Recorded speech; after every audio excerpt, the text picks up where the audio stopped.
Welcome to the Tech Egg. Don't get scrambled. Enjoy the video. You begin by preparing the devices. Charge both above half and keep them close. On your phone, enable Bluetooth and location services because pairing uses both radio and scanning permissions. Open the companion app you installed.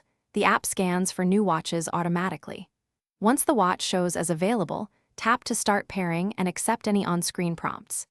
This initiates device authentication and exchanges a temporary key, which secures future connections. Make sure to follow the on-screen code match to confirm identity. Once pairing starts, you will see a code on both the watch and phone. Confirm they match to prevent accidental pairing with nearby devices. After confirmation, the app asks for permissions, allow notifications, background activity, and location so syncing and real-time alerts work properly. Then select which data to sync: contacts, messages, health metrics, and media controls.